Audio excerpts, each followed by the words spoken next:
You all know my guest, Scott Ritter. He used to be a United Nations weapons inspector. He's also a former U.S. Marine Corps intelligence officer. And they have just banned him from Twitter. I'm going to bring Scott on. How are you, Scott? Well, I'm doing great, thanks. How are you? I'm worried. I'm worried about all this. Can I just get your initial reaction to why they booted you? I mean, I you know what? I'm just going to pull up on the screen quickly the message that they sent you.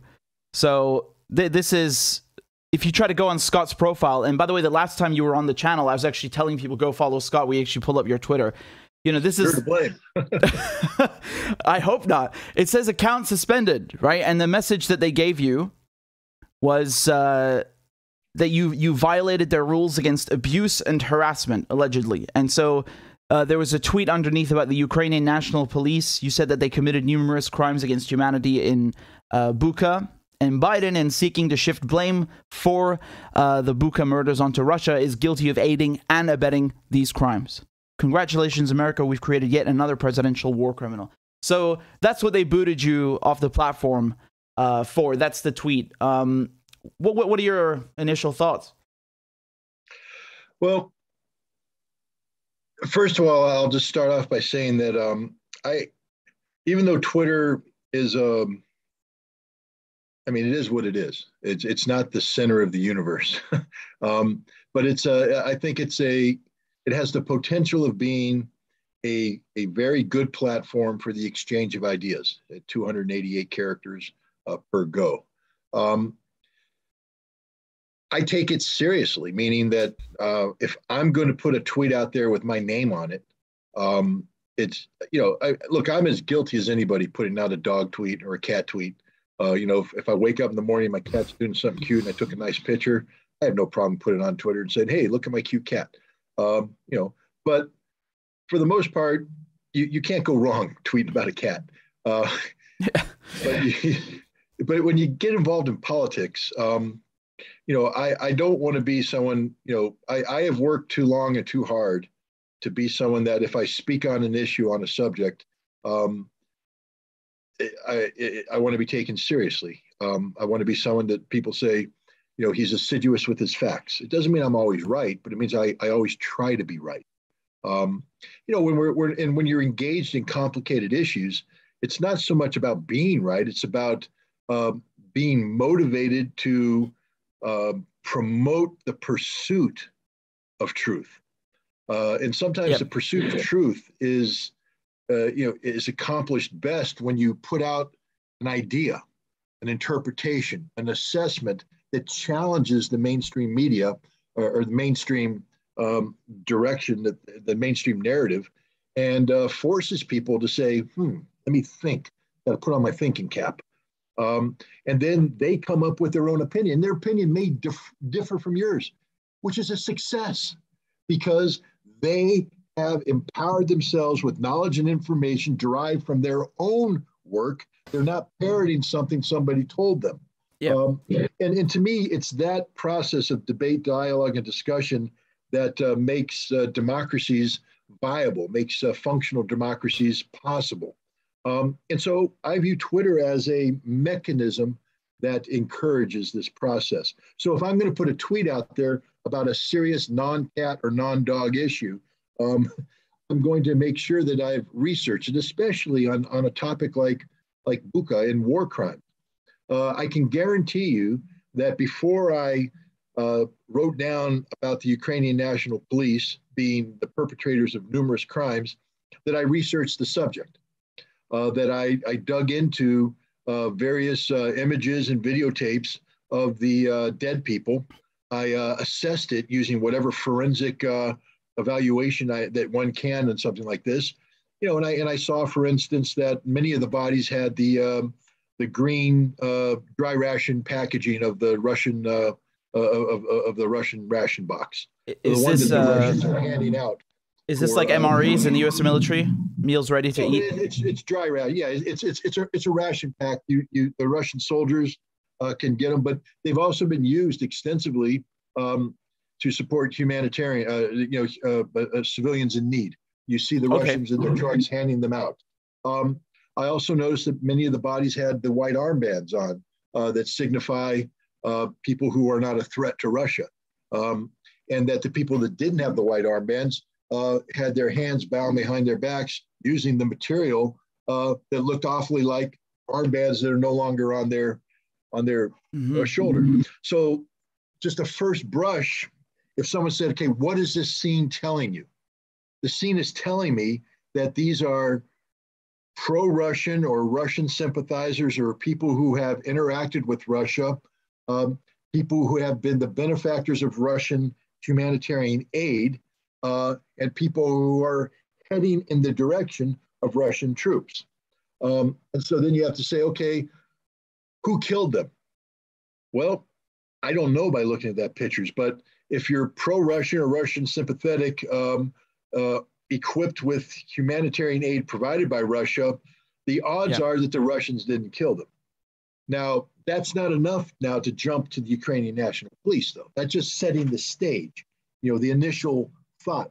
But now I get the Russian orders. The orders from the Russian high command are to minimize civilian death, minimize damage to civilian infrastructure. So I see intent.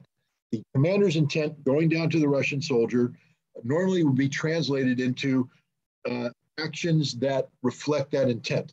So if I've got some pro-Russian people coming at me, I'm not going to kill them. That's the intent. What about the Ukrainians? We have the exact opposite. We have the Ukrainian government calling anybody who collaborates with Russia, to include receiving these humanitarian care packages, are now classified as collaborators.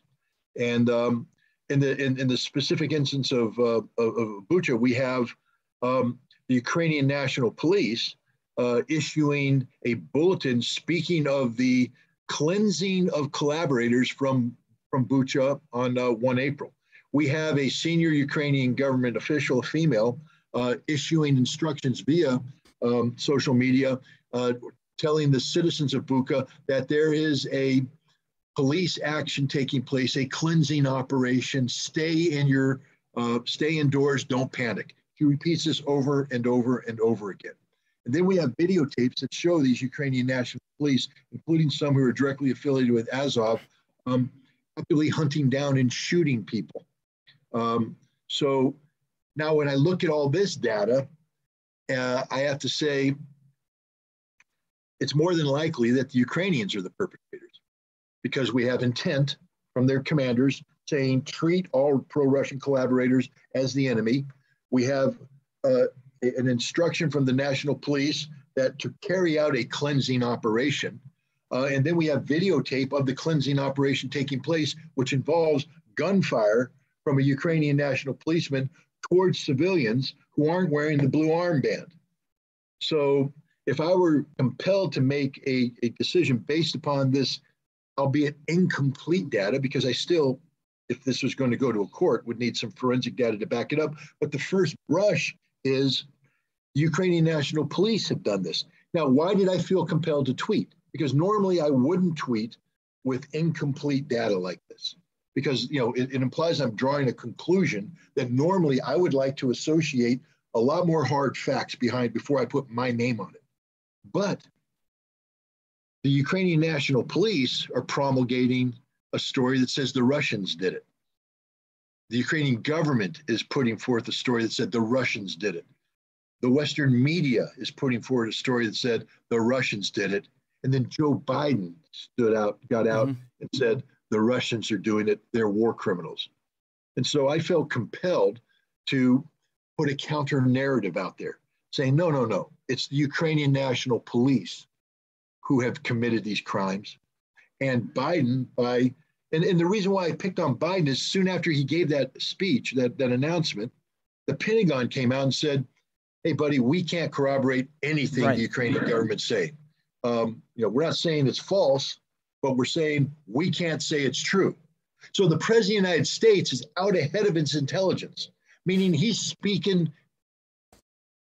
I won't use the word. He's just, it's coming out from an orifice that isn't his mouth. And then so therefore, this from Reuters. I felt obliged to say, and again, I did the research. You know, these words don't come lightly. I looked up the Nuremberg Tribunal. I looked up what a crime against humanity was. I looked for similar cases that were prosecuted against the Nazis, similar to what I believe the Ukrainian National Police did, and they constitute crimes against humanity. So that's what I said. I also said, looked up, you know, there's a lot of Nazis that were hung by the neck until dead who never pulled a trigger, who never signed a document, you know, ordering death, but they were perpetrators, they were collaborators, they were co-conspirators because of the actions they took. And one of the things is to shift blame away, to try and minimize the impact of the crimes, which is exactly what Joe Biden was doing. So I used my words very carefully, selected from the Nuremberg Tribunal based upon parallel cases that were prosecuted as war crimes. And so I didn't take it lightly. When I said this about Biden, it's because Biden's actions mimic those actions that were condemned as war crimes by the Nuremberg Tribunal. I see what you mean. I wrote down there was carefully researched. I mean, literally that tweet took me about 30 minutes to research. Right. I don't know how many people spend 30 minutes to write a 288 character tweet, but I do that all the time. Yeah. So I'm doubly shocked that they decided to pick that tweet and say you're violating standards. In my appeal, and I wrote a lengthy appeal and I broke it down just as I explained to you. Everything in that thing is fact-based. There's no harassment. There's no targeted harassment, because if you're who are you harassing? I don't understand that. Like, is it Biden? Is it the victims? The Ukrainian National Police and President Biden. It couldn't have been President Biden though, because if I were harassing the President of the United States, Secret Service would take him down my door, visit me, you know, pay me a special visit. The same thing with the concept of threatening violence. If I were threatening violence on the president, I'd be in jail, as I should be. There was nothing in my tweet that implied a threat of violence, unless they're talking about being arrested and prosecuted as a, you know, it says right there, you know, that you're wishing or hoping someone experiences physical harm. No, I wasn't wishing or hoping anything. I was stating an opinion. That is, if you're a war criminal, you should be treated as a war criminal. You know? Sorry. Yeah. That's just the way it is. I mean, there are people who've said that they don't even agree with what you're saying here or otherwise, but this just doesn't constitute, you know, ban-worthy offenses, or it doesn't even match with what they're saying you violated in terms of their rules and, you know, threatening violence and so on. So again, I mean, even if we, like, let's play devil's advocate, even if someone completely 100% disagrees with everything you just said and everything else you said, you know, this tweet, it just doesn't fit the rubric that they've laid out there. And Scott, you know, since we're on that, when we're talking about playing devil's advocate, what would you say if, for example, it was the Russians who did this in Bucha, and it was a rogue unit? Because sometimes orders from the top, they don't translate down properly. You know, every army in the world in history has committed war crimes. It's you know, this unfortunate fact of war. What would you say then, that it was perhaps a rogue unit, or the orders didn't get down the line properly? You know, what would you respond to that? Well, there's two things. First of all, I would condemn the rogue unit. I wouldn't try to sweep it under the rug. I would say this is a war crime and they need to be prosecuted. But then people would say, well, what did you say about Biden? I would come back and say, did Joe Biden know that it was a rogue unit at the time that he made his presentation? What was the data that Joe Biden used to make his statement? At least I've made a good faith effort to research, because right now you're talking about a rogue unit whose existence isn't known. You're talking about actions that haven't been documented. You're just throwing that out there as a devil's advocate thing. But if a rogue unit actually turns up to exist, it doesn't exist right now. It didn't exist when I wrote that tweet. Therefore, it wasn't part of the fact set. And so what I would say is, now that I've been exposed to a more complete fact set, I have done what any rational person would do and reconsidered the argument that I made and come up with a refinement of the argument, which may in fact say that Russians are responsible and Russians perpetrated this crime and Russians need to be held accountable. But some people say, well, therefore you were wrong about accusing Biden. No, because unless Biden knew that there was a rogue unit out there doing this crime, Biden was guilty of exactly what I said he was guilty of. Right. No, I was talking more in general because I know. But let me get back to your generalities. Again, Twitter isn't about conformity. It shouldn't be about conformity. Meaning that, to me, the best value that comes out of Twitter is when two well-meaning, educated people disagree, and then they engage in a back and forth. Look, I have a friend. He's a 30-year friend. He's somebody that I've known since my time in the Soviet Union. And on the issue of Ukraine, he and I are at loggerheads. He's 100% on the side of the Ukrainians. I'm not. But we don't sit there, and I don't say, Nazi lover, and he doesn't sit there and scream, you autocrat supporter. We sit there and we exchange very well thought out positions where we explain why we believe what we are, and then we explain why we disagree. And then I wait, he comes back with his response, and then I respond, and we have this discussion. And at the end of the day, we haven't changed each other's minds, but we certainly have learned something. We've expanded our knowledge base, and it's a valuable, it's an invaluable process. And Twitter should be that. Twitter should be people. Unfortunately, it's not. Most of the time when people disagree with you, they immediately jump in and, and get into a name calling or belittlement or demeaning. Yep. But it, that's just the price of having unconstrained social media. And you learn to call those guys out and only focus on the serious ones. But if you use Twitter as a means to, engage with people in a constructive manner, it's a very valuable tool. But here's another thing of irony. If Twitter had existed in 2002, oh boy, I would have been banned for taking the position I did about Iraqi weapons of mass destruction. Think about that for a second. I'm not saying that I'm right today. I mean, I believe I'm right. But my point is, if Twitter applied the same standard that they're using today to silence voices of dissent regarding the war in Ukraine, then I would have been banned for telling the truth about Iraq's weapons of mass destruction. And if anything should send a shockwave through people about how stupid and counterproductive this Twitter policy is, it's that. They would have banned the only guy, not the only, but one of the few people out there telling the truth. Right. Is that really the policy you want, Twitter? Is that really the policy you want? I think the answer is no. It should be no. Yep. Just quickly, we have 2,500 people watching. Please make sure each one of you has hit the like button. Again, we're discussing politics and touchy subjects, so it helps fight the algorithm. Scott, I wanted to ask you, have you ever been in violation of Twitter policies before? Because what they do is, like, I think some social media sites, they have like a strike 1, strike 2, strike 3 policy. Yeah. My impression is that this is the first time you've ever done something quote unquote naughty, and they've just straight up banned you. Is that correct? No, I was naughty once before. Okay. It was an exchange about Chelsea Manning, who used to be known by a different name. And I was discussing the legality of Private Bradley Manning's actions. And the reason why I used the term, the name Private Bradley Manning, is that I was addressing what this individual did at a time when that individual identified as Bradley Manning. So it would have been factually wrong and contextually wrong to say Chelsea Manning. I spoke of that, and somebody challenged me and said,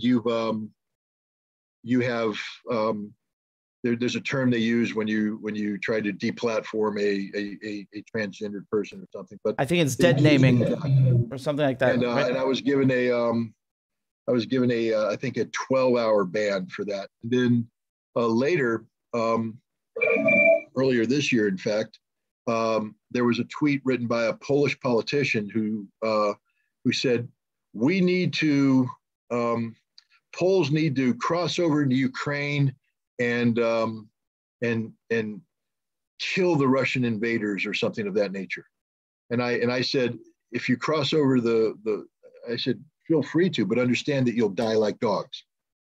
And I was given a 24-hour ban for that one.